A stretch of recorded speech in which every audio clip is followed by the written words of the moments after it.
I am here with one of my mentees, Brittany, and we're going to talk all about her practice and, where she was before starting her practice and where she's at now. And so you're in Virginia, and I just wanted to ask you a little bit about like your practice currently, and then we'll step back and kind of see like some of the steps that got you there. So tell me a little bit about your practice currently. yes, I have a hybrid practice in out of Fredericksburg, Virginia. I see patients virtually and in person, a good combination of both currently. But I opened my practice last May, May of 2024, just part-time in the evenings, mostly evenings, a little bit on the weekends, and thankfully, it grew very quickly, and I was able to actually leave my full-time position in July. And then I jumped right into continuing to build my own practice. And I've been doing that full-time since August 1st of last year, Wow. 2024. That's amazing. So you opened your practice. So we're recording this in April. So it's almost been a year that you've been open. And so you were able to go full time in your practice after opening it after 2 months. Yeah, it was quick. Wow. Why do you think it happened that fast? Some people really want to know like timelines, and it varies so much. What do you think contributed to being able to go full time so quickly? Yeah, I think I've been very fortunate that it's grown so quickly. I know everyone doesn't have the growth of that timeline, but I think for me, having a good network of colleagues that I previously worked with, that I've known and built relationships over, my whole nursing career in the local area, therapists, other nurses, nurse practitioners, therapists have been a big referral source for me. And I've also contacted many local primary care offices, OBGYN offices, anything that I could think of. I was dropping business cards off, emailing them my business flyers, and I've made a lot of good referral connects in those sources. That's so smart. I think a lot of people worry a lot about marketing because it seems like big and scary, and it's something that we don't learn in school. But have being really well connected is just like a really easy way to not have to spend any money and have referral sources that trust you, and then your practice builds and builds and builds, which it's interesting how like simple the concept is, not simple in delivery, but like yeah, it's amazing how powerful that can be if you just like keep building that network. Yeah, absolutely. I also just searched on like Psychology Today, a lot of the local counties, surrounding counties, and I just looked at different therapists, people I had never even heard of. I Yeah. contacted, emailed them, hey, I'm a new provider in the area, and offering in-person visits was a big turn on for people too, I think. There's not a lot of local resources for that. Yeah, yeah, I think a lot of people are interested in starting like a tele-only practice. What do you think, what percentage of your patients are tele and what percentage are inpatient? Because there's definitely a need for both, right? Yeah, I would say probably 70% of my visits are tele Mm-hmm. currently, but I feel like it's hard to say because a lot of times I'll do intakes in person. A lot of people want to do the intake in person, and then once we get established or they get feeling better, they're like, oh, we can just check in virtually. So it's a good mix, but a lot of people do want the in-person follow-ups as well. Yeah, that makes sense. That makes sense. Sometimes it's nice just to have like the option of, Yeah. yeah. What were some of your thoughts and feelings before you started your practice and before you joined the program? What was some of your desires in private practice, some of your fears about private practice?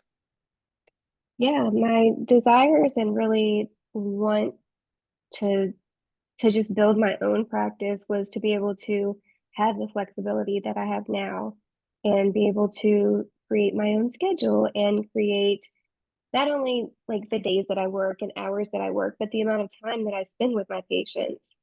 So often we're really sticking to 20-minute, 30-minute follow-ups when we could all benefit from a 45-minute visit, as far as, providing education or just, listening, assessing the patient further.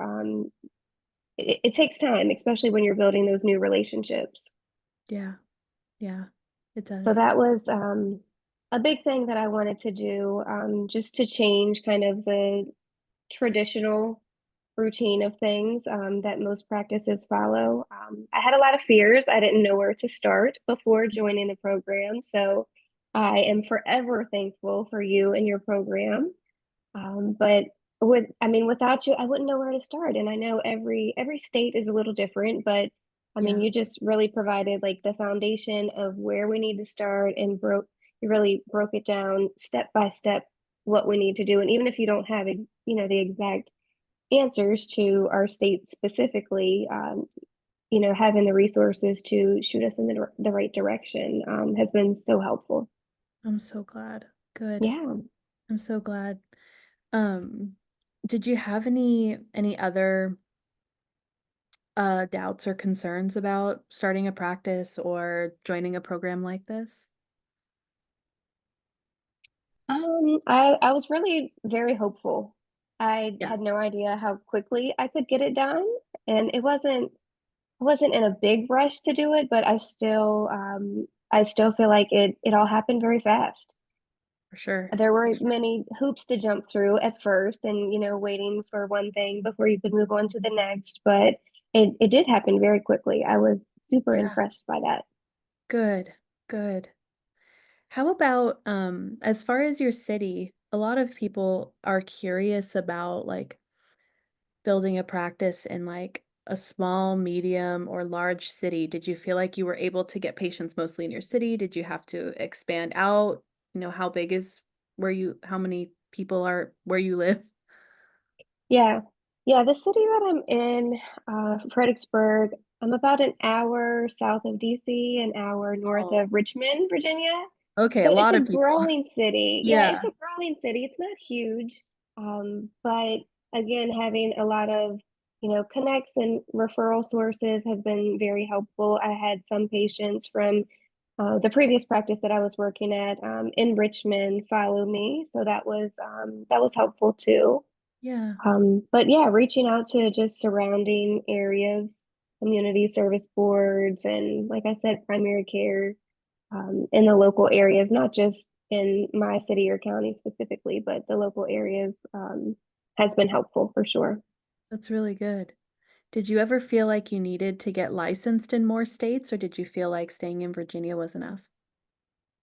So I am licensed in Maryland, but I haven't really done anything with that yet. I really haven't had the need to. I want to expand in the future. That's, on my to-do list. Hmm. Definitely in the future, but I don't have a DA license in Maryland yet. But when the time comes, I will definitely go ahead and do that. But it has been something that I've thought about, but Yeah. I'm slowly growing, so that's a great thing. Yeah, yeah. So it hasn't felt like you absolutely need to, but Right. might be nice to serve patients in that area. Yeah, Definitely. a Yeah. lot of sense. Yeah. Um, and then do you remember some of your starting up steps that were anything that was challenging along the way? Any like the first starting point or getting that first patient or anything that was super challenging? I think when first building the practice, one of the biggest obstacles was getting in touch with a lawyer that would talk to me and knew what I was talking about. Yes.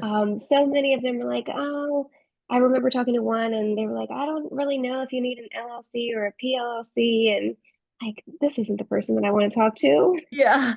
Yeah. And just kind of figuring out those different obstacles, like what I need from a lawyer and what I want from a lawyer, and finding someone. I actually went with, your recommendation. She's in Maryland. She's done calls before. Bernice, yeah. Mhm. Yes, yes. I met with her and that was pretty much when I I was ready to open at that point, and she kind of reviewed everything, my website included, Good. and really just gave me some recommendations. But other than that, that I felt like that was a bigger obstacle than I made it. But and I Sure. know you've talked about like, really person specific or state specific too, um, in what you need from a lawyer. But Hmm. with the information that you've given in the program, and the forms and everything that you share with us is just so helpful. It eliminates a lot of the legwork. Good. Good. That's the goal. I'm glad. I'm glad that it did. And wow. And so you've at this point, are you pretty full? Are you like where are you with taking patients? Are you slowing down? Are you yeah. Yeah, it kind of varies. I feel like I am slowing down a little bit, and going into the spring and summer, I kind of anticipated that, but I'm not full yet. I'm still taking on new patients, but I'm slowly filling up. But I feel Yeah, like it's been a good pace. It hasn't been too good. overwhelming, but it's enough to pay the bills Good. and Good. more. So that's Good. great. Yeah, it's just me still. I have considered hiring some admin help in the near future, but I haven't done that yet. Yeah, yeah. Yeah, how does a lot of people are curious about income and how it compares to like other jobs you see in the area. Do you feel like you're able to make more in private practice than you could at like some other jobs that you would have been in at the time? Absolutely. Mhm. Yes. The short answer is definitely. But of course, with any business, you have more expenses, more Yeah. investments. Yeah. So it takes some time to really to see that advancement in pay. But Sure. yes, I feel like no other position, a full-time position, W-2 or 1099 position could compare. Mhm. Yeah. Yeah. And did you ever find that a lot of since you take insurance, a lot of people are used to the typical insurance job that might say like 15-minute follow-ups or see like 4 or 5 people in an hour. Do you feel like you can take your time with people and still make good money in private practice? Yes, Yeah. definitely.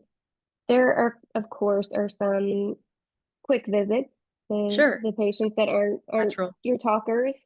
So I feel like it's a good balance. I book clients that are, talkers or need some extended amounts of time for each appointment. I can Yeah, kind of estimate that and plan for that in the future, but I'm able to do that. that's awesome. Absolutely. What type of patients do you really love seeing? I like seeing teens, adults, young adults. My specialty is not geriatric care. So teens and adults, and I like the majority of my patient population is most definitely anxiety, depression, and ADHD. Mhm, mhm. That's awesome. That's awesome. We need people that really love caring for patients with ADHD because I know sometimes that's like some people have some fears around like prescribing controlled substances, but I think it can be such a wonderful treatment for people for the right person. So that's awesome. Yeah, yeah, and you've shared a lot of insightful information that I feel like I'll carry with me throughout my career on ADHD, because you're Good. right. So many people, providers, I mean, providers that have been prescribing for years and years are either uncomfortable or now facing different regulations and companies and regulatory practices that kind of limit their prescribing guidelines. Yeah. Yeah. But yeah, I do enjoy treating ADHD. It's so fulfilling to see someone receive the correct treatment and it be life changing for them. Yeah. Yeah. 100%. 100%. Yeah. That's awesome. Yeah. Where do you see your practice going in the future?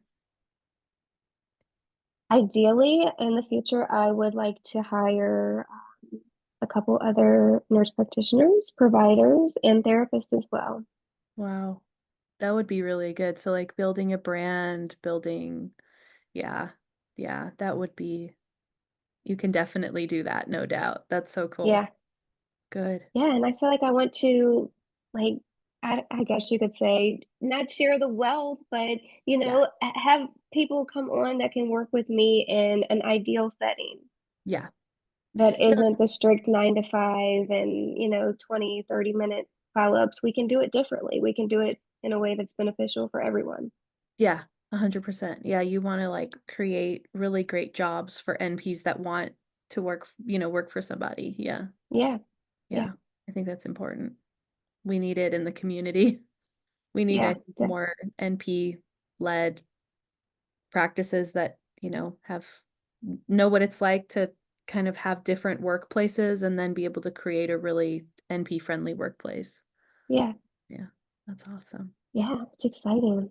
Yeah, yeah, I can totally see you going there. That's wonderful. I hope so. Yeah. Fingers crossed. Yep, yep, yep, definitely.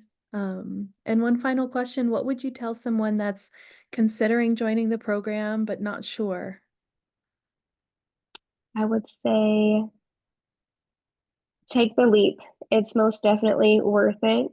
Um, being dedicated to really putting the work into what you want in the long run is absolutely worth it. And your guidance and just the foundation of the program is sets us up for success. You can't fail. You Yeah. can't. You will end up having your own private practice for sure, most definitely. And hopefully it will grow and be very successful. Yeah. But yes, definitely do it. Take the leap. Yeah, I agree. I'm like, I think a lot of times when people have doubts, it's like, they're like, okay, I know you can help me, but they doubt themselves, and sometimes Hmm. it's just like, it's time to invest in me and my future and the rest of my career. Most of us in this position where you and I are at, this is like the job we want forever, Yeah, and yeah. that's powerful. So And cool. like you and Tiffany said recently, it's not an expense and it's an investment. Investment. Yes, 100%. Invest 100%. in yourself. Yes, Yeah. absolutely. Yeah. An expense is something that just kind of you pay for it and it goes away. But if you invest in yourself, it can grow and grow and grow. Yeah. Yeah. And you have the continued support. It's not like it's just a program that ends after a few weeks. Mm-hmm. Yeah. Yeah. Where it's a relationship where we're, gonna all grow together and yeah, it's a community. Yeah, it is. I appreciate you. I appreciate you too. I'm so glad that you've gotten so much out of the help. That Me too. awesome. Well, thank you for chatting with me today. Anything else that you want to share or anything else we should cover that you think would be helpful? The only other thing that comes to mind is billing and coding. We don't teach Yes. that in school. Yes. And that is one thing that I wish they did teach more of because I wasn't prepared even, in my first role as a nurse practitioner, even before private practice. It's a lot to learn. Yeah. And it's really about teaching yourself. So that's another, good investment, especially if you're branching off into private practice. It's so important to maximize, your billing and coding, especially if you're taking insurance and Yeah. finding out what's going to maximize your reimbursement rates. Yeah, that can make a really big difference. I've heard just like knowing how to bill and code well, and that's why I just had Kirby do a module for us in the group about billing and coding and insurance because, I take cash and I'm like, you know what, I want Hmm. someone to speak to this that actually does it all the time. Yeah, Um, it's but important. it is important. Yeah, yeah, because it's like a big difference in your income. So Hmm. that's really, really smart advice to say, to dig into that topic. Yeah. Yeah. Yeah, but Awesome. other than that, I think that's everything. Cool. Well, thank you for meeting with me today and Thank chatting. you. We'll talk soon. All right. Bye. Bye.